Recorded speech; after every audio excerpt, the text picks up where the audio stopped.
गणेशाय नमः। श्री गजानन विजय ग्रंथ प्रारंभ। अध्याय 1। हे गौरी पुत्र गणपति मयूरेश्वर, आपकी जय हो। आप प्रचंड प्रतापी तथा उदार कीर्ति हैं। आपका स्मरण कार्य आरंभ में साधु पुरुष तथा विद्वान करते आए हैं। हे दयाघन, जिस प्रकार अग्नि के सामने तृण की कोई गणना नहीं है, वैसे ही आपकी कृपा शक्ति इतनी अगाध है कि सारे विघ्न स्वतः भस्म हो जाते हैं। इसीलिए यह दास गणों आपके चरणों में वंदना करता है, जिससे उसके मुख से रसयुक्त रचना हो सके। इस धरती पर संत मूर्तिमान चलते बोलते हुए ईश्वर ही हैं।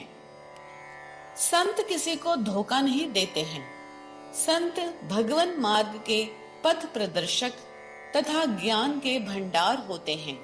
मेरे सौभाग्य से श्री संत गजानन महाराज के कथन योग आया है, इसलिए हे श्रोतागण, उसे मैं विस्तार पूर्वक कहूंगा। आप लोग अच्छी तरह से सुनिए। इस चरित्र लेखन के समय मेरी ऐसी स्थिति हो गई कि जिन्हें मैंने आकोट के पास देखा, उनका ही चरित्र पीछे रह गया। ठीक उसी तरह जैसे माला गूंथते समय अन्य मणि गूंथने पर मेरु मणि माला के शीर्ष स्थान में गूंथा जाता है। बराड़ में शेगांव नामक एक प्रसिद्ध गांव है, जो बुल्डाना मंडल में है। यहाँ बड़ा व्यापार होता है और श्री गजानन महाराज की वजह से यह पूरे भारतवर्ष में प्रसिद्ध हो गया। इससे शेगांव रूपी सरोवर में श्री गजानन रूपी सुगंधित कमल से सारे ब्रह्मांड का ध्यान इस तरफ आकर्षित हो गया। शेगांव रूपी खान का गजानन रूपी हीरा, जिसका अप्रतिम प्रकाश प्रभाव है, वह मैं अपनी अल्पमति के अनुसार वर्णन करूंगा। उसका आप लोग श्रवण करें और उनके चरणों में अपनी श्रद्धा अर्पण करें, और निश्चित रूप से आप लोगों का उद्धार होगा। गजानन चरित्र रूपी महामेघ की वर्षा से आप सब मयूर गण हर्ष से नाचेंगे, इसमें कोई शंका नहीं है। शेगांव के निवासी अत्यंत भाग्यवान हैं, जिन्हें श्री गजानन रूपी संत का लाभ हुआ। राम से अधिक राम का दास, ऐसा संत तुलसीदास ने कहा है। जब अपार पुण्य उदित होता है, तब संत चरणों की प्राप्ति होती है। रामचंद्र पाटिल ने पंढरपुर में कार्तिकी यात्रा के समय मुझसे संत चरित्र लिखने की प्रार्थना की। मुझे पहले से ही श्री गजानन चरित्र की रचना करने की इच्छा थी, किंतु उसकी संगति नहीं जम रही थी। उस पर मेरी मनोकामना की पूर्ति करने के लिए श्री समर्थ गजानन महाराज ने रामचंद्र पाटिल को प्रेरित किया। श्री गजानन महाराज संत चूड़ामणि थे। संतों की मन की बात कोई नहीं जान सकता। इस महापुरुष का इतिहास की दृष्टि से नाम, गांव, जाति का कुछ पता नहीं है। जिस प्रकार तेजस्वी हीरे को देखकर ही उसकी तेजस्विता का ज्ञान हो जाता है और दृष्टा उस तेज से प्रभावित होकर तल्लीन हो जाता है, और वह किस खान से पैदा हुआ है, यह जानने की जरूरत ही नहीं रह जाती। ठीक उसी प्रकार संतों का प्रभाव ही उनका परिचय होता है। अन्य उपाधियां तो गौण होती हैं। शक संवत 1800 में श्री गजानन महाराज ग्राम में अपने तरुण अवस्था में आए।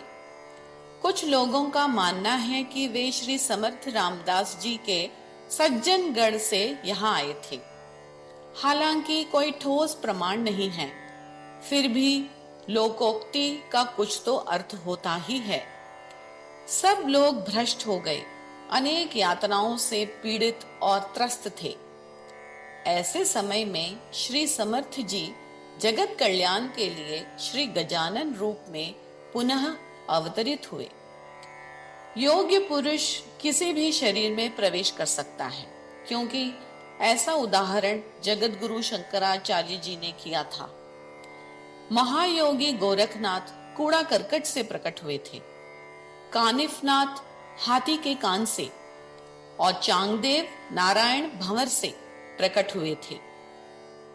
इसी प्रकार की लीला श्री गजानन महाराज के विषय में हुई होगी, क्योंकि उन्हें योग के सब अंगों का ज्ञान था, जैसे यम, नियम, आसन, प्राणायाम, प्रत्याहार, धारणा, ध्यान, समाधि आदि। योग की महिमा अगाध है, उसकी तुलना अन्य किसी मार्ग पर नहीं की जा सकती। यह सब आपको महाराज के चरित्र से ज्ञात होगा। लोगों का उद्धार करने के लिए श्री गजानन इस संसार में प्रकट हुए, और वह प्रसंग मैं आप लोगों को बताता हूं।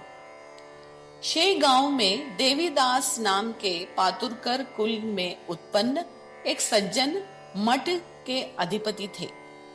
एक बार उन्होंने सभी लोगों को भोजन के लिए आमंत्रित किया। भोजन करने के बाद लोगों ने झूठी पत्तलों को बाहर फेंक दिया था। महाराज पत्तलों के पास बैठकर उनमें से बचे हुए अन्न कणों को ग्रहण कर रहे थे। यह केवल उनकी लीला थी। भात का कण देखते ही मुख में डाल लेते थे।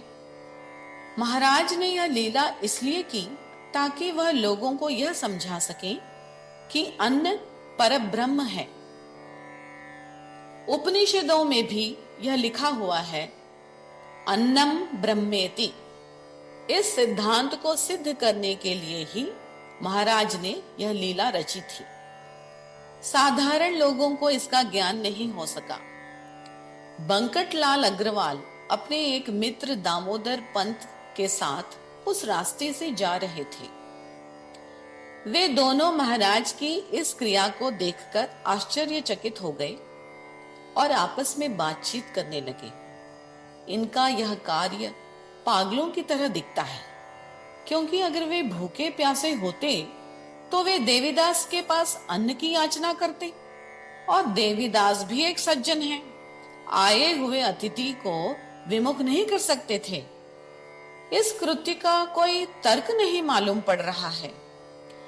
बंकटलाल ने अपने मित्र से कहा, हम लोग यहीं खड़े होकर कार्य का निरीक्षण करेंगे।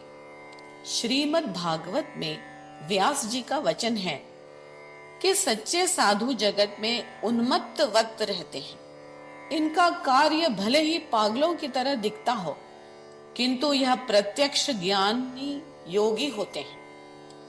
हीरे को पहचानने के लिए रत्न परखने वाला ही चाहिए। ठीक उसी प्रकार इन्हें भी हर व्यक्ति नहीं पहचान सकता। उस रास्ते से हजारों लोग गुजर रहे थे, लेकिन किसी का भी ध्यान महाराज की ओर आकर्षित नहीं हुआ। केवल ये दोनों ही उन्हें देख रहे थे।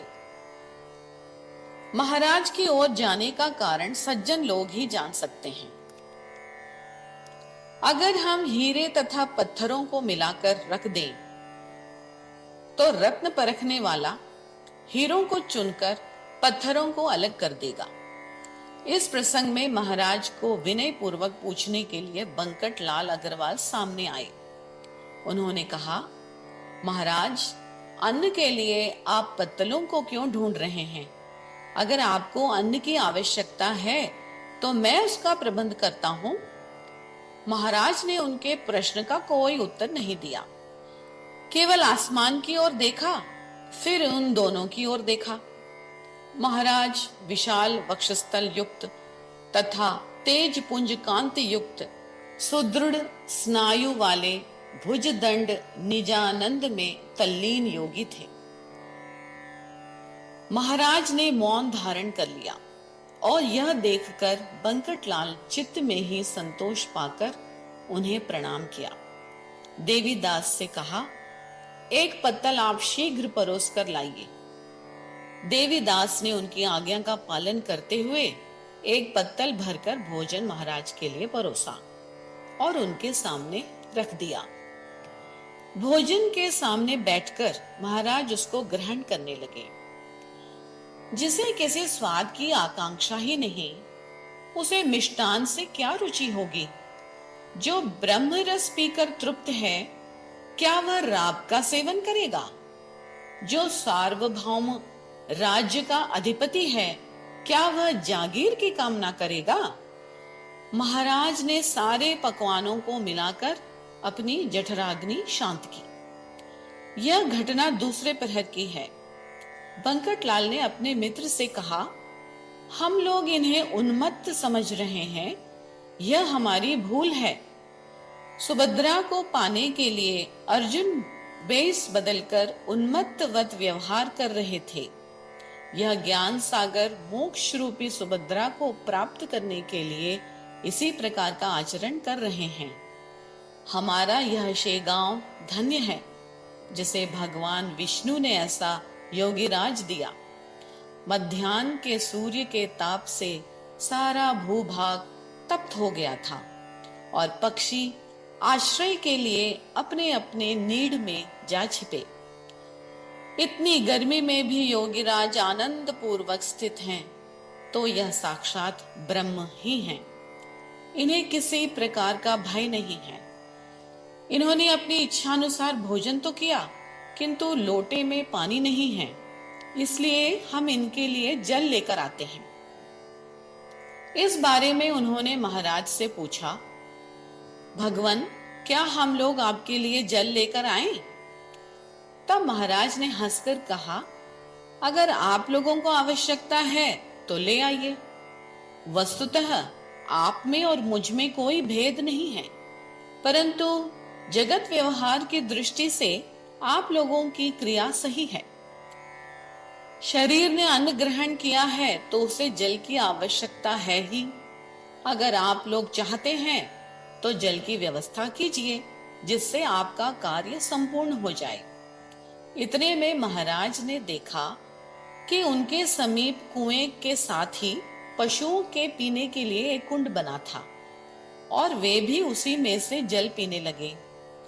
तब तक पंत लोटा भरकर जल लेकर उनके सामने आए और महाराज से कहने लगे, महाराज, वह पशुओं के लिए है, उसे आप मत पीजिए।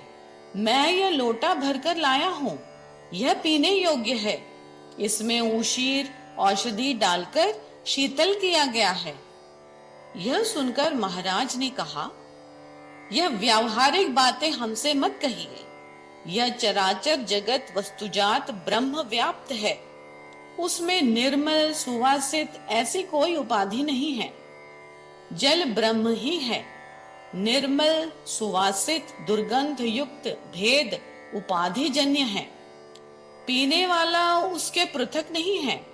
यह ईश लीला मानव के लिए अगाध है। यह जगत किससे हुआ? ऐसे सुनने पर दोनों गदगद हो गए और उनके चरणों की वंदना की। महाराज ने उनके भाव को समझ लिया और वहां से पलायन कर गए। उनकी वायु गति को भला कौन रोक सकता है? अगली कथा आप लोगों के लिए दूसरे अध्याय में कहूंगा। एकाग्रता से आप लोग सुनिए। यह श्री गजानन विजय ग्रंथ आपको आनंदित करने वाला हो, ऐसी प्रार्थना भगवान से दास गणों करता है। पहला अध्याय समाप्त।